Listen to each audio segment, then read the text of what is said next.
నమో బుద్ధాయ. తండ్రి తనయుల చివరి కలయిక. భగవానుడు రాజగృహమందలి వెదురువనంలో ఉంటుండగా తన కుమారుడైన రాహులుడు అంబలకలో ఉంటుండేవాడు. బుద్ధుడు సాయంకాలం వరకు ధ్యాన సమాధిలో గడిపి ఆపై రాహులుడున్న చోటికి వెళ్ళాడు.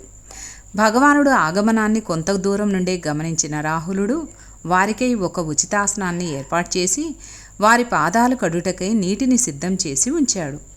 తనకై సిద్ధపరిచి ఉన్న ఆసనంపై కూర్చున్న తర్వాత భగవానుడు తన పాదాలపై నీటిని పోసుకుంటుండగా రాహులుడు ప్రణామం చేసి పక్కనే కూర్చున్నాడు. రాహులుడితో బుద్ధుడు ఇలా చెప్పాడు: అబద్ధాలు చెప్పేందుకు ఏమాత్రం వెనకాడని వాడు ఎన్ని చెడు పనులకైనా పాల్పడగలిగినట్లు నేను వాటికి అతీతంగా ఉండగలిగాను. కాబట్టి నాలో ఏ దోషాలు లేకుండా ఉండగలిగాను. అలాగే నీవు కూడా సరదా కోసమైనా సరే అబద్ధం ఆడకుండా ఉండడానికి స్వయంగా శిక్షణ పొందాలి. అదేవిధంగా నీవు ఆలోచించేటప్పుడు ప్రవర్తనలోనూ మరీ తరచి పరిశీలన చేసుకోవాలి.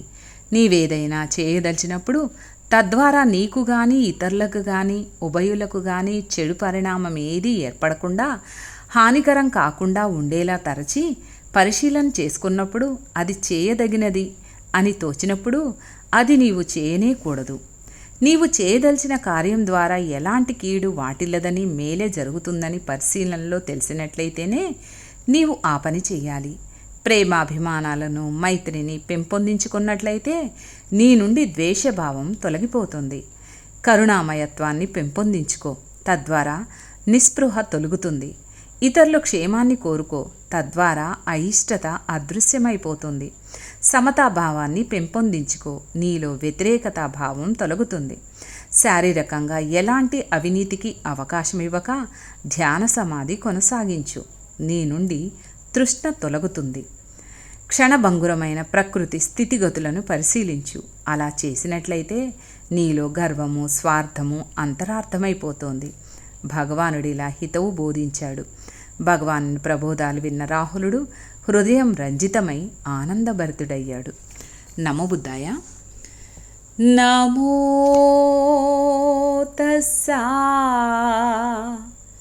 భగవతో అర్హతో సమ్మా సంబుద్ధస్సా బుద్ధం శరణం గచ్ఛామి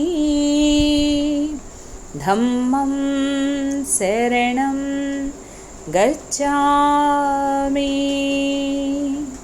సంఘం శరణం గచ్ఛామి ద్వితీయం పి బుద్ధం శరణం గచ్ఛామి.